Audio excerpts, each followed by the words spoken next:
आप सभी को प्रणाम करता हूँ जी। व्यंग वही सबसे अच्छा होता है जो अपने ऊपर किया जाता है। जी जी। तो एक कवि सम्मेलन में मैं हूट हो गया, तो मेरे साथ क्या क्या हुआ जी। कि एक कवि सम्मेलन में मैं हूट हो गया, हरे भरे पेड़ से ठूंठ हो गया। मैं बड़ा दुखी था, पर यह सोच सोच के सुखी भी था कि मंच पर ये इतने बड़े बड़े कवि बैठे हुए हैं, क्या ये भी इसी तरह से दुखी होते हैं? मैं किसी तरफ इशारा नहीं कर रहा हूँ। क्या ये भी इसी तरह से दुखी होते हैं? इन बेचारों पर क्या गुजरती होगी, क्योंकि ये तो लगभग रोज ही ऊँट बढ़िया महेंद्र भाई, बढ़िया, बहुत खूब। क्योंकि ये तो लगभग रोज ही हूट होते हैं। मेरे साथ तो खैर पहला ही चांस है। अच्छा। मैं मंच के एक कोने में बैठा हुआ और कवियों को घूर रहा था। जो कवि अगर जरा सा भी जम जाता, वही मुझे अपना सबसे बड़ा दुश्मन नजर। अच्छा, आधा घंटे बाद जब एक और कवि हूट हो गया, तब जाके मेरी आत्मा को घनघोर शांति पड़ी। अच्छा, आके भी मेरे ही पास बैठा।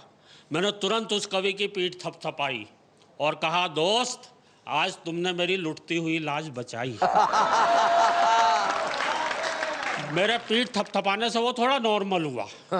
मुझसे बोला, यार कविताएं तो हमारी बहुत अच्छी थी, पर सुनने वालों की अकल ही फिसल गई होगी। हम लोग ऊंचाई पर खड़े थे ना, इसलिए कविता उनके ऊपर से निकल गई। बढ़िया बढ़िया। मैंने कहा, यार इन लोगों को पता ही नहीं है कविता कैसी होती है। वह बोला, जैसी तुम और हम लिखते हैं वैसी होती है। अब दोनों एक दूसरे को महान सिद्ध करने में लग गए बैठे हुए। बोले, अरे तू है इस युग का दिनकर, मैं हूं आदित्य, हम दोनों ही तो लिखते हैं साहित्य। मैंने कहा, नहीं नहीं, तू है पंत, मैं हूं निराला। पर हाय हाय रे सुनने वालों, हमें ही उठ कर डाला।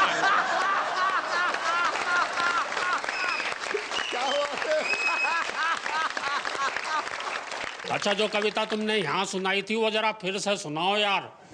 वह बोला, लो सुनो, मेरी कविता का शीर्षक है स्नान। स्नान। स्नान, नहाना। नहाना। मैं समझ गया क्यों हुट हुआ होगा। बोले, राम लक्ष्य से नहाता है। यह स्नान की कविता शुरू हो गई। बोले, राम लक्ष्य से नहाता है, रहमान लक्ष्य से नहाता है। मैंने कहा, वाह वाह, क्या पंक्तियां जोड़ दी यार, तुमने तो शुरू में ही ऊंची ऊंची छोड़ दी। मैं कहा, क्या पंक्तियां जोड़ दी यार, तुमने तो शुरू में ही ऊंची ऊंची छोड़ दी। वैसे अच्छा किया जो तुमने दोनों को लक्ष्य से ही नहलाया। अरे एक को भी हमाम या लिरिल से नहलाते तो बच्चू तुम्हारी इस कविता पर ही शहर में दंगे हो जाते। क्या बात है, वाह, बहुत खूब भाई महेंद्र, बहुत खूब, बहुत बढ़िया, बहुत खूब। तो बच्चू तुम्हारी इस कविता पर ही शहर में दंगे हो जाते। वह उत्साहित होकर बोला, अभी तो देखते जाओ, इसमें सिख और ईसाई भी नहाएंगे। लो सुनो, राम लक्ष्य से नहाता है, रहमान लक्ष्य से नहाता है, बंता सिंह भी लक्ष्य से नहाता है, इसके बाद भी अगर साबुन बच जाता है।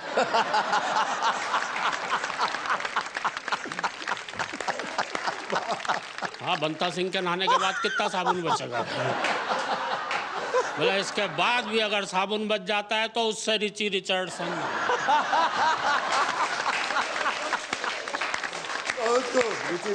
अब देखो, एक तो मेरी कविता में राष्ट्रीय एकता आई, दूसरे सब नहा लिए इसलिए शरीर की भी सफाई। मैंने कहा, शरीर की भी सफाई, पर एक बात मेरी समझ में नहीं आई, और पुरुष मानसिकता पर यह व्यंग की पंक्तियां, पर एक बात मेरी समझ में नहीं आई, तूने इस कविता में सारे आदमी ही आदमी नहला दिए, महिला एक भी नहीं नहलाई।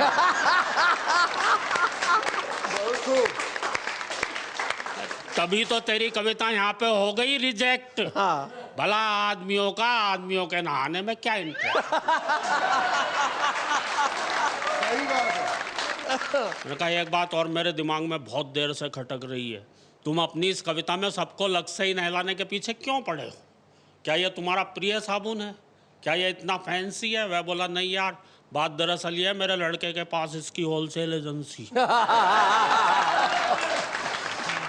और मित्रों, जिन पंक्तियों के लिए कविता लिखी, तभी मेरे अंतरतम से आवाज आई कि जरा सुनो मेरे भाई, अरे अगर नहलाना ही है तो नहलाओ उन्हें जो सर से लेकर पांव तक भ्रष्टाचार की गंदगी में डूबे हैं। क्या बात है। सफाई करो उनकी जिनके खतरनाक मंसूबे हैं। मिटा दो वो फासला जो आदमी और आदमी के बीच बढ़ गया है। छुड़ा दो वो मैल जो लोगों की इंसानियत पर चढ़ गया। क्या बात है, वाह वाह वाह वाह बहुत छुड़ा दो वो मैल जो लोगों की इंसानियत पर चढ़ गया है। नहला उन्हें जो एक दूसरे पर कीचड़ लगाते हैं।